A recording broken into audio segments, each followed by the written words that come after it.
Hello everyone, आज हम देखेंगे the Hindu newspaper. The Hindu newspaper में क्या क्या न्यूज़ हैं। आज 1 सितंबर है, 1 सितंबर 2024। ठीक है, तो यूपीएससी के पर्सपेक्टिव से हम देखेंगे कौन सी इंपॉर्टेंट न्यूज़ है और उसका क्या रिलीवेंस है अपने एग्जाम में। ठीक है, अपना सोल पर्पज़ है सिर्फ यूपीएससी के पर्सपेक्टिव से न्यूज़पेपर को पढ़ना। तो जो फर्स्ट पेज है उस पर इंपॉर्टेंट न्यूज़ ये है कि साइक्लोन्स हैवी रेन्स लाइकली इन सितंबर। साइक्लोन्स की वजह से जो रेन है वो सितंबर में हो सकती है।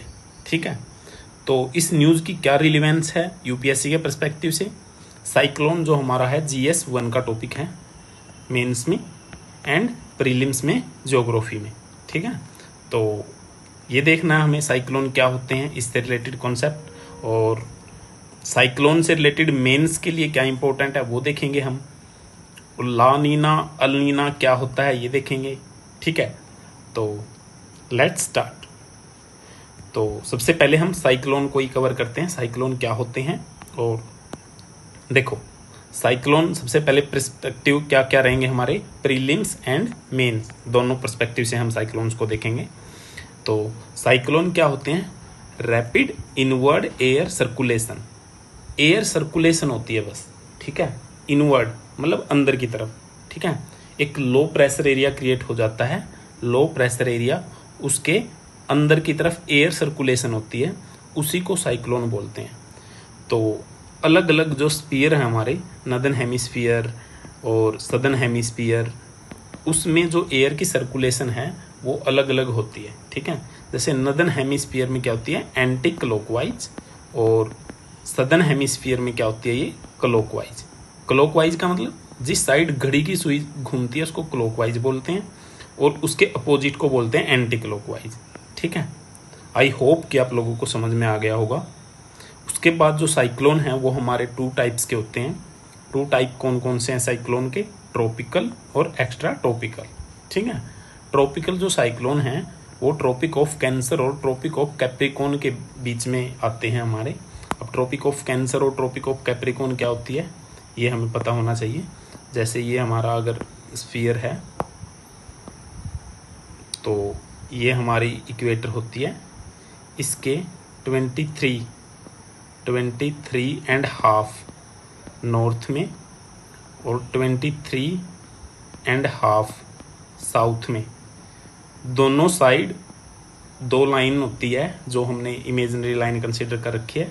इसको बोलते हैं, नॉर्थ वाली लाइन को, ये नॉर्दर्न हेमिस्फीयर है हमारा टोटल, ट्रॉपिक ऑफ कैंसर, और इसको बोलते हैं ट्रॉपिक ऑफ कैप्रिकॉर्न। ठीक है, तो इन दोनों के बीच में जो साइक्लोन आते हैं उन्हीं साइक्लोन्स को बोलते हैं हम ट्रॉपिकल साइक्लोन। ठीक है, क्योंकि ये ट्रॉपिक्स का एरिया है। ठीक है, तो और ये जो ट्रॉपिक्स हैं इसमें वेस्टर्ली फ्लो करती है, वेस्टर्ली होती है, जो वेस्ट से जनरेट होती है विंड। ठीक है, वेस्ट टू ईस्ट। तो इसलिए जो ये साइक्लोन है, अगर ये ईस्ट है ये वेस्ट है, तो ये ईस्ट की तरफ आएंगे, वेस्ट टू ईस्ट। ठीक है, तो इसलिए इनकी जो डायरेक्शन है वो काफ़ी हाई स्पीड होती है और इनकी डायरेक्शन वेस्ट टू ईस्ट होती है। आई होप कि कुछ समझ आ गया होगा। न्यूज़ के साथ साथ स्टैटिक को कवर करना बड़ा इंपॉर्टेंट है, क्वेश्चन वहीं से आते हैं। तो नेक्स्ट है एक्स्ट्रा ट्रॉपिकल साइक्लोन। अब हमने देखा था ट्रॉपिक्स में 2 लाइनें थी हमारी, ट्रॉपिक ऑफ कैंसर और ट्रॉपिक ऑफ कैप्रिकॉर्न। इसके जो उधर साइड होते हैं, मतलब कि ट्रॉपिक टू पोलर की तरफ, उसको क्या बोलते हैं हम, उसको बोलेंगे हम एक्स्ट्रा ट्रॉपिकल साइक्लोन। यानी कि ट्रॉपिक से पोल की तरफ जो साइक्लोन आते हैं, ट्रॉपिक ऑफ कैंसर से पोल की तरफ और ट्रॉपिक ऑफ कैप्रिकॉर्न से पोल की तरफ जो साइक्लोन आते हैं उसको बोलते हैं एक्स्ट्रा ट्रॉपिकल साइक्लोन।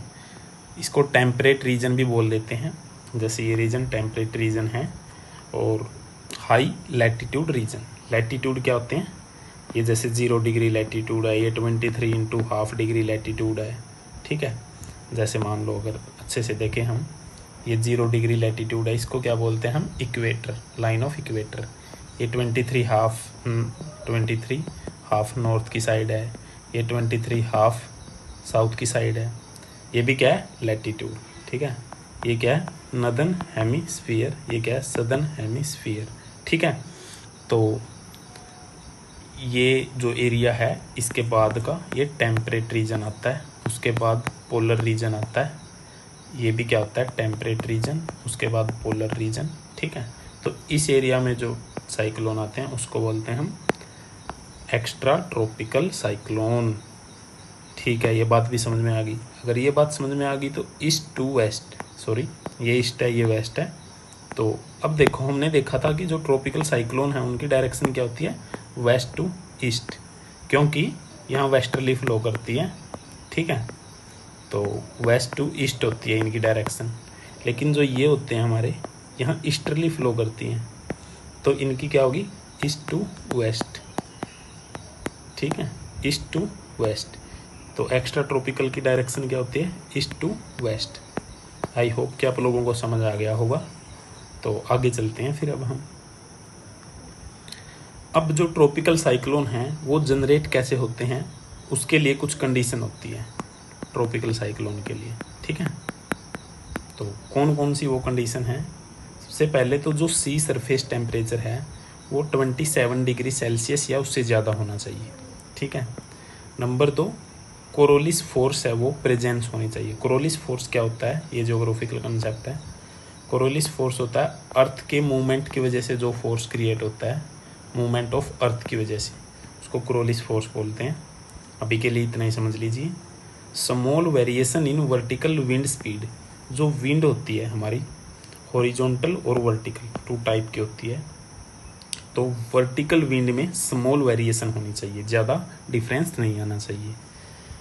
ए pre existing weak low pressure area और लो साइक्लोनिक सर्कुलेशन, पहले ही एक लो प्रेशर एरिया क्रिएट होना चाहिए और सी लेवल के ऊपर एक डाइवर्जेंस होनी चाहिए। तो ये 5 सिचुएशन हैं या कंडीशन हैं जिस वजह से एक्स्ट्रा ट्रॉपिकल जो साइक्लोन है वो क्रिएट होते हैं। एक्स्ट्रा नहीं, सॉरी ट्रॉपिकल साइक्लोन, ये ट्रॉपिकल साइक्लोन के लिए कंडीशन है। एक्स्ट्रा ट्रॉपिकल फ्रंट की वजह से बनते हैं, क्रिएशन ऑफ फ्रंट की वजह से एक्स्ट्रा ट्रॉपिकल साइक्लोन जनरेट होते हैं। फ्रंट क्या होता है, जब 2 अलग अलग डिफरेंस के जो मासेज हैं वो मीट होते हैं, उनकी बाउंड्री मीट होती है, तो उनके मान लो ये कोल्ड मास है, ये एयर मासेज होते हैं, एयर मासेज ये कोल्ड एयर मासेज है, ये वार्म है, तो इनके बीच की जो बाउंड्री है जो क्रिएट होती है उसको फ्रंट बोलते हैं। क्या बोलते हैं उसको फ्रंट। और इसी वजह से एक्स्ट्रा ट्रॉपिकल साइक्लोन जनरेट होते हैं। आई होप कि ये समझ में आ गया होगा। तो इस तरह से हमने साइक्लोन का कॉन्सेप्ट यहाँ से देख लिया और हमारा रिवाइज भी हो गया। ठीक है, अब मेंस के हिसाब से, मेंस में जो PYQ आए हुए हैं, देखो मेंस में थोड़े से अलग टाइप के उन्होंने PYQ पूछे हैं, तो ये इंपॉर्टेंट है, आगे भी पूछ सकता है। सबसे पहले तो कलर कोडेड वेदर सिस्टम जो वार्निंग है साइक्लोन के लिए जो जनरेट की जाती है IMD के द्वारा, वो क्या होती है एक्सप्लेन करनी है। PYQ है ये, previous year question. Tropical cyclone है वो mostly South China Sea, Bay of Bengal और गल्फ ऑफ मैक्सिको में ही क्यों आते हैं, ये आप लोगों को सर्च करनी है, क्योंकि ये पूरा पॉसिबल नहीं है इसमें सब क्वेश्चन को डिस्कस करना। साइक्लोन है जो उसका नेमिंग कैसे होती है अक्रॉस द वर्ल्ड, ये भी आप लोगों को सर्च करना है। ठीक है, आई होप कितना समझ में आ गया होगा। आगे चलते हैं। नेक्स्ट टॉपिक है high court reject Asaram play for suspension of sentence in rape case. मतलब कि हाई कोर्ट ने रिजेक्ट कर दी है प्ले, किसके लिए, सस्पेंशन, सेंटेंस को सस्पेंड करने की रेप केस में। तो ये हमारे बाबा जी हैं जो फंसे हुए हैं रेप केस में, तो इसके लिए हाई कोर्ट ने रिजेक्ट कर दिया। अब हमें इस न्यूज़ से कोई ज़्यादा रिलेवेंस नहीं है, लेकिन इसमें हाई कोर्ट का जिक्र है, तो ये हाई कोर्ट बड़ा इंपॉर्टेंट है। Okay, let me explain you about the high court. High court article 214 से 231 में है, पार्ट 6 में है। 7th कॉन्स्टिट्यूशनल अमेंडमेंट 1956 के अकॉर्डिंग कॉमन हाई कोर्ट होगा 2 या 2 से ज़्यादा राज्यों के लिए। इंपॉर्टेंट है, ये बात आ चुकी है। जो टेरिटोरियल जुरिडिक्शन है हाई कोर्ट का, वो को टर्मिनस होगा। को टर्मिनस का मतलब इसके उसकी टेरिटरी में ही अप्लाई होगा। मान लो Haryana and Punjab high court है, तो वो हरियाणा एंड पंजाब में ही अप्लाई होगा, क्योंकि ये तो कॉमन हाई कोर्ट है। मान लो दिल्ली हाई कोर्ट है, उसका दिल्ली में ही होगा। ठीक है, को टर्मिनस। ठीक है, नंबर ऑफ जज, हाई कोर्ट में नंबर ऑफ जज कौन डिसाइड करता है, can you tell me. High court में नंबर ऑफ जज प्रेसिडेंट ऑफ इंडिया की डिस्क्रिशन से डिसाइड होते हैं। और सुप्रीम कोर्ट में कौन करता है, सुप्रीम कोर्ट में कौन करता है, पार्लियामेंट। ठीक है, सुप्रीम कोर्ट में जज कितने हैं अभी, 34। स्टार्टिंग में कितने थे, 7 + 1। ठीक है, एक chief justice of India plus 7, ठीक है, अदर जजेज। अब chief justice of high court जो हैं वो उनकी अपॉइंटमेंट कैसे होती है, प्रेसिडेंट ऑफ इंडिया अपॉइंट करते हैं, किससे सलाह लेके, चीफ जस्टिस ऑफ इंडिया और गवर्नर ऑफ स्टेट से। अदर जजेज की अपॉइंटमेंट कैसे होती है, प्रेसिडेंट ऑफ इंडिया अपॉइंट करते हैं, किससे सलाह लेके, chief justice of India, chief justice of high court और गवर्नर से। देखो ध्यान से सुनना, chief justice of high court की कैसे होती है अपॉइंटमेंट, गवर्नर और चीफ उस स्टेट का जो गवर्नर है और जो चीफ जस्टिस ऑफ इंडिया उससे सलाह लेके। अदर जजेज की कैसे होती है, chief justice of India plus governor तो है ही है, साथ में chief justice of high court. Other जजेज कौन, इसी हाई कोर्ट के अदर जजेज। आई थिंक कि समझ में आ गया होगा, ये रिवीजन पर्पज से है। क्वालिफिकेशन क्या होती है, सिटीजन ऑफ इंडिया होनी चाहिए और ऑफिशियल कैपेसिटी में 10 ईयर वर्क किया जाना चाहिए एज एन एडवोकेट या फिर एज ए जुडिशियल ऑफिस में। और सुप्रीम कोर्ट की भी क्वालिफिकेशन सेम होती है, बस उसमें एक इंपॉर्टेंट चीज़ है, डिस्टिंग्विश ज्यूरिस्ट। डिस्टिंग्विश ज्यूरिस्ट की एक क्वालिफिकेशन एक्स्ट्रा ऐड है उसमें कि वो एक डिस्टिंग्विश ज्यूरिस्ट होना चाहिए। ओथ कौन दिलाता है इनको, गवर्नर दिलाते हैं। सैलरी एंड अलाउंस कौन डिसाइड करेगा इनका, इंपॉर्टेंट है, पार्लियामेंट, याद रखना। अब मुझे बताना इनकी सैलरी जो होती है, आपके लिए क्वेश्चन है, क्या वो चार्ज ऑन होती है या नहीं, चार्ज ऑन। इनकी पेंशन जो होती है हाई कोर्ट के जजेज की, वो चार्ज ऑन होती है या नहीं, ठीक है। उसके बाद है टेन्योर 62 ईयर का होता है। रिजाइन ये प्रेसिडेंट को दे सकते हैं। रिमूवल इनका सेम एज जजेज ऑफ सुप्रीम कोर्ट की तरह होता है, इनके ऊपर इम्पीचमेंट चलाया जाता है, ठीक है। आई होप कि हाई कोर्ट का ये टॉपिक आपको समझ में आ गया होगा। नेक्स्ट चलते हैं। नेक्स्ट इंपॉर्टेंट न्यूज़ है जो कि हमारे लिए यूनिफॉर्म सिविल कोड है, जो हमने डिस्कस किया था पिछले वाले न्यूज़पेपर में। यूनिफॉर्म सिविल कोड असेंशियल है जेंडर जस्टिस के लिए। उत्तराखंड की जो स्पीकर है रितु खंडूरी, उन्होंने बोला है, ठीक है।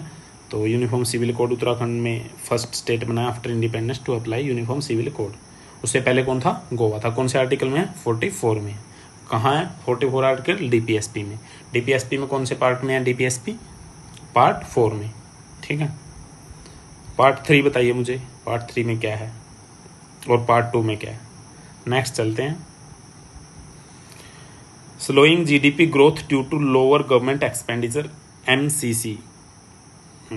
अब इन्होंने क्या कहा, जो जीडीपी ग्रोथ हुई है स्लो, वो किस वजह से हुई है, lower government expenditure. Government expenditure low हुआ, उस वजह से जीडीपी ग्रोथ कम हुई। ये बात बोली है आरबीआई के गवर्नर ने, ठीक है।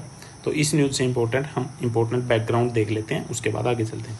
सबसे पहले जीडीपी क्या होती है, किसी भी एक रीजन में एक साल के अंदर या किसी फिक्स टाइम के अंदर, एक साल के अंदर जो गुड्स एंड सर्विसेज, जो final goods and services, final बोला, फाइनल पे ध्यान रखना, क्रिएट की जाती हैं और उसी को क्या बोला जाता है, जीडीपी, ठीक है, ओके।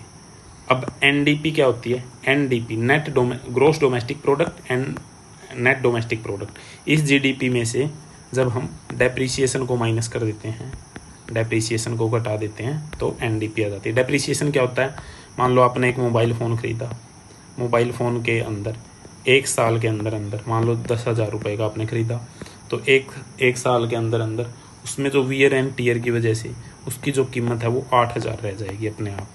तो क्योंकि वो आपने सर्विस काफ़ी यूज की है उसकी, तो जो 2,000 है वो आपका क्या है, डेप्रीशिएशन है। तो जीडीपी में से जब डेप्रीशिएशन को माइनस कर देते हैं तो वो क्या बन जाती है हमारी, एनडीपी। आई होप कि समझ में आ गया होगा, GDP NDP, GDP minus depreciation, ठीक है। जीएनपी क्या होती है, GDP plus net income factor from abroad. अब ये क्या होता है, जीएनपी होती है, जैसे ये मान लो इंडिया एक कंट्री है, इसके अंदर इंडिया के अंदर जो फाइनल गुड्स एंड सर्विसेज जो क्रिएट हो रहे हैं, गुड्स एंड सर्विसेज, और देखो जो इंडियन बाहर गए हुए हैं वो वहाँ जाके कितना क्रिएट कर रहे हैं, और जो बाहर वाले इंडिया में आके कितना क्रिएट कर रहे हैं। आर यू गेटिंग, जो बाहर वाले इंडिया में आके कितना क्रिएट कर रहे हैं, बाहर वाले नेशनल्स, इसमें नेशनल्स को इंक्लूड किया जाता है, वो इंडिया में कितना क्रिएट कर रहे हैं और इंडिया वाले बाहर जाके कितना क्रिएट कर रहे हैं। उसके बाद उसका जो नेट निकाला जाता है, net income factor from abroad, तो उसको हम क्या कर देते हैं, ऐड कर देते हैं। तो उसमें जो मतलब फाइनल आएगा उसको बोलते हैं जीएनपी, ठीक है।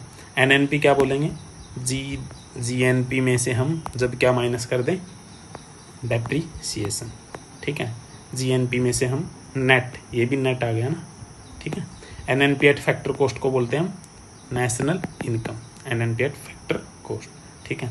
अब गवर्नमेंट स्पेंडिंग पे डिपेंड है। गवर्नमेंट स्पेंडिंग का मतलब क्या है, जीडीपी कैसे बढ़ती है गवर्नमेंट स्पेंडिंग से। देखो मान लो गवर्नमेंट स्पेंडिंग है, मान लो गवर्नमेंट ने क्या किया, मतलब टैक्स रेट कम कर दिए। टैक्स रेट अगर गवर्नमेंट ने कम किए तो लोगों के पास जो पैसा है वो काफ़ी ज़्यादा आ जाएगा। अब लोगों के पास पैसा ज़्यादा आ गया तो लोग क्या करेंगे, परचेज ज़्यादा करेंगे। अगर परचेज ज़्यादा करेंगे तो मान लो ये एक फैक्ट्री है, इसको ज़्यादा प्रोड्यूस करना पड़ेगा। अगर इसको ज़्यादा प्रोड्यूस करना पड़ेगा तो इसको ज़्यादा वर्कर की ज़रूरत होगी। अगर इसको ज़्यादा वर्कर की ज़रूरत होगी तो एम्प्लॉयमेंट बढ़ेगा, एम्प्लॉयमेंट बढ़ेगा और प्रोडक्शन भी बढ़ेगी, प्रोडक्शन भी बढ़ेगी तो पैसा भी बढ़ेगा और गवर्नमेंट के पास इनडायरेक्ट रूप से जो ये ऐसी कंपनियां बहुत सारी बढ़ेंगी तो टैक्स भी बहुत आएगा, ठीक है, जीएसटी वगैरह। तो कितनी ग्रोथ हुई उसी को, अब एक टेरिटरी में वो गुड्स का प्रोडक्शन फाइनली बढ़ रहा है ना, तो इसीलिए उसको क्या बोला जाता है, जीडीपी। तो जब प्रोडक्शन बढ़ेगा गुड्स एंड सर्विसेज का तो उस इसीलिए तो इसको जीडीपी बोला जाता है, ठीक है। आई थिंक कि आप लोगों को समझ में आ गया। मान लो पहले 5 गुड्स क्रिएट करते थे, अब क्या है 25 गुड्स क्रिएट करने लग गए, तो 25 के लिए तो बहुत ज़्यादा वर्कर की ज़रूरत होगी, ठीक है, और इस फैक्ट्री को टैक्स भी ज़्यादा देना पड़ेगा, ठीक है। तो ये होती है जीडीपी। आई होप कि यहाँ से आपको पूरा कॉन्सेप्ट क्लियर हो गया होगा। अगर कोई डाउट हो तो आप कमेंट सेक्शन में लिख सकते हो, ठीक है। नेक्स्ट चलते हैं। आज संडे है तो 3 आर्टिकल आए हैं, जो कि एक तो जैसे स्पेस में ना 2 लोग गए हुए हैं, ठीक है, एस्ट्रोनॉट गए हुए हैं। तो कौन कौन है, सुनीता विलियम्स और बैरी विलियमोर, ठीक है। अब वो चले तो गए, अब उनका वापिस आना बड़ा मुश्किल हो रहा है। क्यों, देखो अगस्त 24 में नासा ने अनाउंस किया कि बोइंग स्टारलाइनर क्रू कैप्सूल, ठीक है उन्होंने क्या किया, मतलब बोइंग स्टारलाइनर क्रू कैप्सूल, अब ये क्या है, मतलब जो लेके जाता है, उन्होंने क्या किया, took astronaut Sunita William and Barry Wilmore to the international space station, ये लेके गया उनको as part of first crewed test flight. अब ये वहाँ लेके गया, अब उन्होंने कहा कि ये सेफ नहीं है, ये उनको वापस नहीं लेके आ सकता। तो अब ये तो बड़ा इशू क्रिएट हो गया। तो अब इनके ऊपर क्या क्या इम्पैक्ट हो सकता है उससे रिलेटेड ये आर्टिकल है। जो एस्ट्रोनॉट है ये वापस आएंगे या ना आएंगे, अगर ये ज़्यादा देर तक वहाँ रहते हैं, ज़्यादा टाइम तक, तो क्या क्या इनकी बॉडी पे इम्पैक्ट हो सकता है स्पेस में। सबसे पहले तो जो इनकी जो बॉडी है उससे अगर ये ज़्यादा टाइम तक वहाँ रहते हैं तो इनकी बोन्स हैं वो वीक हो जाती हैं, digestion system, eyes, heart, muscle, nerves, ये सब क्या है, ये सब डाउन होने लगते हैं, आई साइट वीक होने लगती है, बोन वीक हो जाती हैं, ठीक है। तो अब क्या मतलब वेटलेसनेस होता है, ये सब किस वजह से होता है, क्योंकि वहाँ पे ग्रेविटी और रेडिएशन ये सब वहाँ पे होते हैं, ठीक है। तो सिंड्रोम मतलब ये रेडिएशन के एक्सपोजर से होते हैं, ग्रेविटेशन की वजह से होते हैं, कन्फाइंड इन्वायरमेंट की वजह से होते हैं, ठीक है। और टाइम पे भी डिपेंड करता है, जितना ज़्यादा टाइम रहेंगे उतने ही इम्पैक्ट करेगी एस्ट्रोनॉट की बॉडी, ठीक है। अब जो एस्ट्रोनॉट हैं जो स्पेस में जा रहे हैं उनका टाइमिंग है वो 10 मिनट से 6 मंथ तक एवरेज बढ़ता जा रहा है 2020। 1960 में वो बस वो 10 मिनट तक रहते थे, अब एवरेज टाइम 6 मंथ तक बढ़ चुका है, ठीक है। तो इंटरनेशनल स्पेस स्टेशन, मुझे बताना आप लोग इंटरनेशनल स्पेस स्टेशन कब बना था, कौन कौन सी कंट्री हैं इसमें इन्वॉल्व, ठीक है, इंडिया इसका पार्ट है या नहीं, ठीक है, और इंटरनेशनल स्पेस स्टेशन को रिप्लेस भी किया जाएगा या नहीं, ठीक है। ये सारी चीज़ें आपने मुझे बतानी है। अब देखो, अब इसके बारे में ये जो साइंटिस्ट हैं, रिसर्च हो रही हैं, कंफर्म तो किसी को नहीं पता कितना इम्पैक्ट होगा, लेकिन काफ़ी ज़्यादा इम्पैक्ट हो सकता है इनकी बॉडीज़ पे, काफ़ी इनको परेशानियाँ हो सकती हैं, पता नहीं वापस आएंगे या नहीं, अभी ये भी अनश्योर नहीं हुआ है। लेकिन इम्पोर्टेंट एक कीवर्ड है space omics, space omics, space omics है, ये प्रीलिम्स में आ सकता है, इम्पोर्टेंट क्यों, क्योंकि स्पेस ओमिक्स होती है set of study involve in understanding all the way in which the body can be affected by space environment. Space की वजह से, अब स्पेस तो है ही कीवर्ड, स्पेस की वजह से किसी भी एस्ट्रोनॉट या किसी की भी बॉडी कैसे इम्पैक्ट होती है, उसके ऊपर स्पेस का क्या इम्पैक्ट होता है, उसी को बोलते हैं स्पेस ओमिक्स, ठीक है, स्पेस ओमिक्स। आई होप कि समझ में आ गया होगा। आगे चलते हैं। नेक्स्ट आर्टिकल है OPS versus NPS versus UPS. अब सेंट्रल गवर्नमेंट ने क्या किया है, एक नया पेंशन प्लान लेके आई है जिसका नाम है यूपीएस, यूनिफाइड पेंशन स्कीम। पहले क्या होती थी, स्टार्टिंग में देखो, बिल्कुल स्टार्टिंग में होती थी ओपीएस, ओल्ड पेंशन स्कीम, ये सबसे बेनिफिशियल थी। फिर आई जो अटल बिहारी वाजपेयी जी हैं, उनकी गवर्नमेंट ने एनपीएस निकाली क्योंकि गवर्नमेंट बहुत घाटे में जा रही थी, न्यू पेंशन स्कीम। और फिर अब इससे बहुत सारे लोग काफ़ी नाराज़ थे क्योंकि उनकी पेंशन नहीं आ रही थी, तो फिर आई यूपीएस, यूनिफाइड पेंशन स्कीम। अब इन तीनों का कितना किसको फ़ायदा हुआ और ये क्यों आई, ये सभी इस आर्टिकल में दिया हुआ है। ठीक है, तो की कंपोनेंट बता रखे हैं इन्होंने, जो नई स्कीम आई है यूपीएस, इसमें 5 मेजर की कंपोनेंट है। कौन कौन से? 5 मेजर की कंपोनेंट। ठीक है, सबसे इम्पोर्टेंट चीज़ क्या है, जो गवर्नमेंट एम्प्लॉयज़ हैं, गवर्नमेंट एम्प्लॉय, वो जब उनका लास्ट ईयर होगा रिटायरमेंट का, लास्ट ईयर यानी 12 मंथ, उसकी जो एवरेज बेसिक सैलरी होगी, एवरेज बेसिक सैलरी, ठीक है, होगी, उसको उसकी हाफ करके उनको पेंशन मिलेगी। उनको क्या मिलेगी? पेंशन। लेकिन ये पेंशन ऐसे नहीं मिल जाएगी। क्यों? इनको एटलीस्ट, ठीक है, मतलब कि मिनिमम सर्विस इनकी कितनी होनी चाहिए? Minimum service of 25 year. कितने ईयर की? 25 ईयर की सर्विस होनी चाहिए। ठीक है,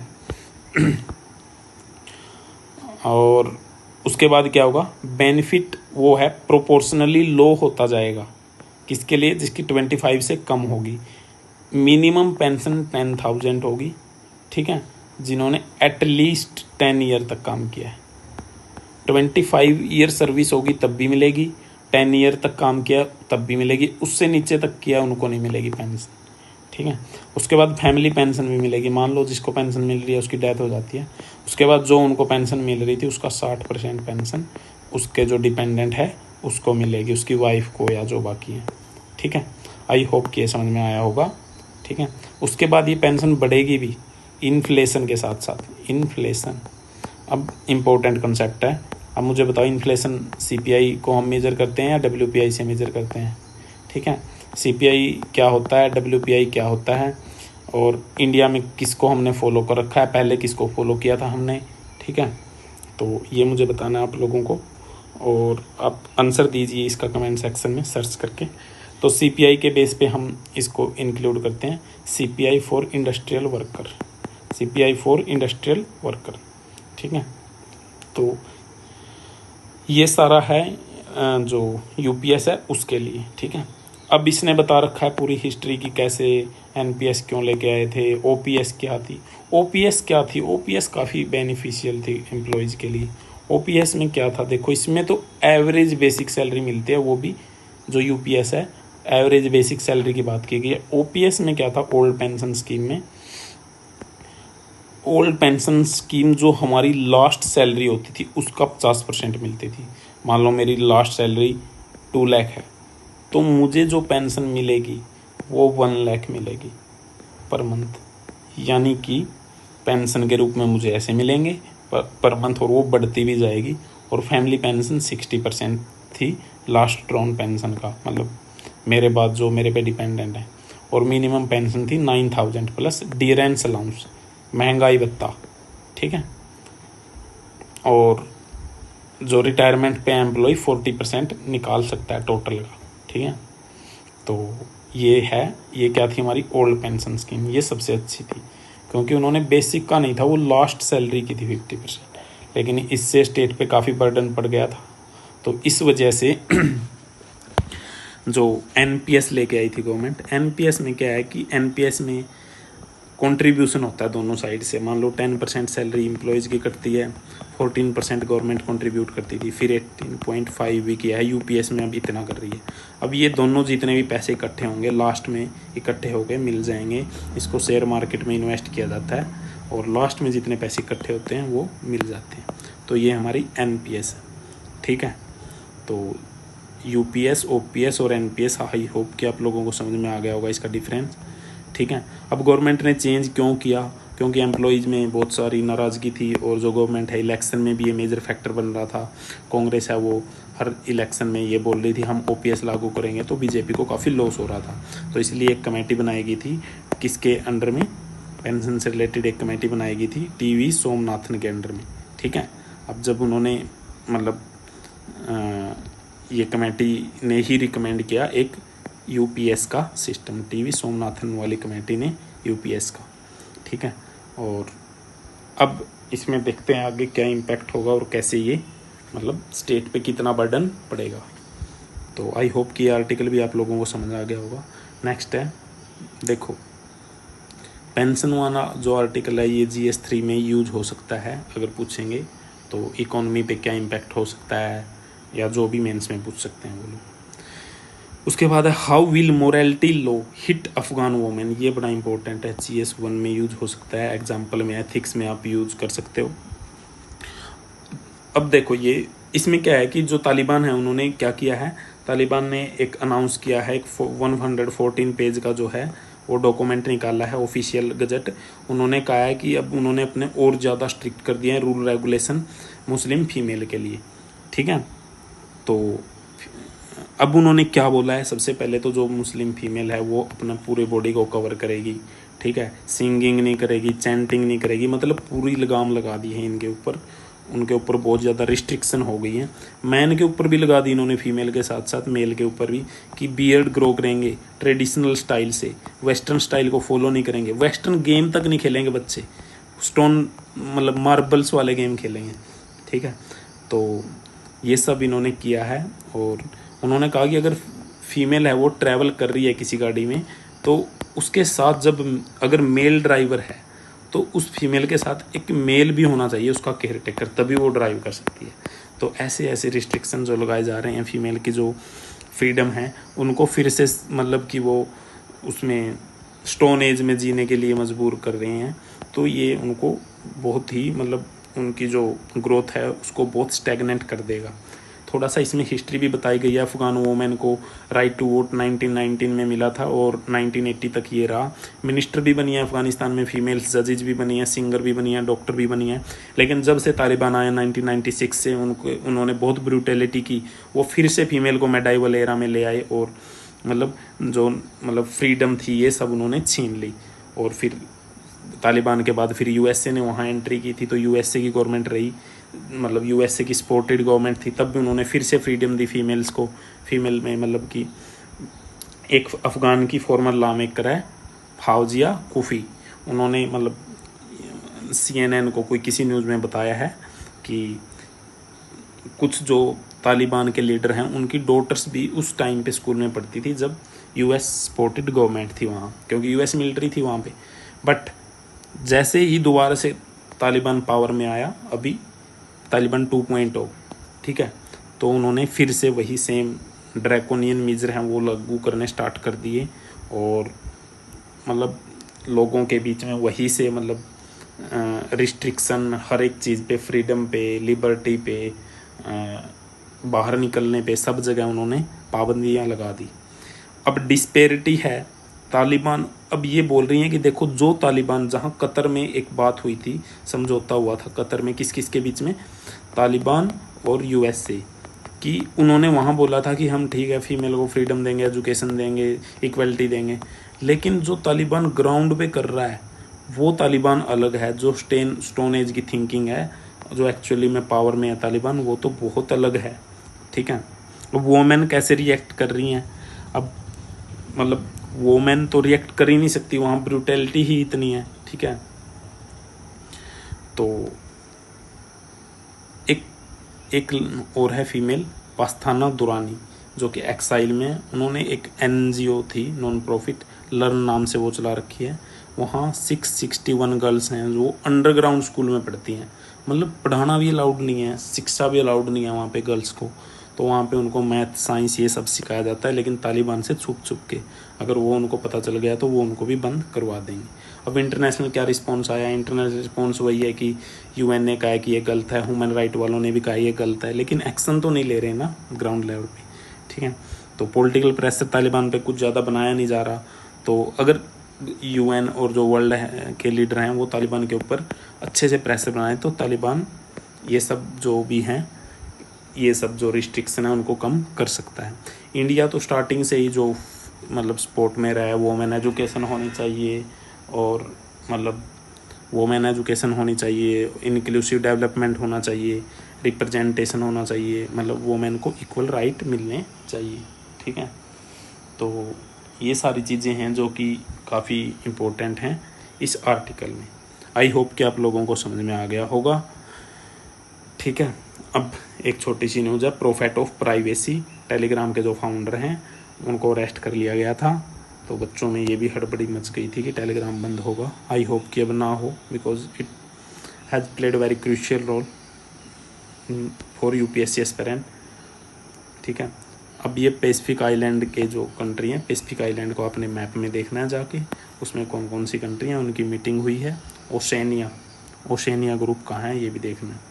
ठीक है, Beijing Manila trade blame in new South China clash. Beijing Manila Philippines, उसको भी हम मैप में देखेंगे, इजराइल को भी मैप में देखेंगे। तो इस तरह से हमारा ये जो है वो एंड होता है ये डिस्कशन। अभी हम मैप देखते हैं। ठीक है, मैप में क्या क्या देखना है हमने स्टार्टिंग में। बीजिंग चाइना देख लेते हैं। अच्छा, तो गाइज आप खुद सर्च कर सकते हो इसको। तो आई होप कि ये जो डिस्कशन है आप लोगों को समझ में आ गया होगा, और आप ऐसे ही सुनते रहिए इसको और अप्लाई करते रहिए। और नोट्स में इम्पोर्टेंट जो नोट्स हैं वो आप मतलब नोट्स में इम्पोर्टेंट पॉइंट को ऐड कर सकते हैं। Thank you guys.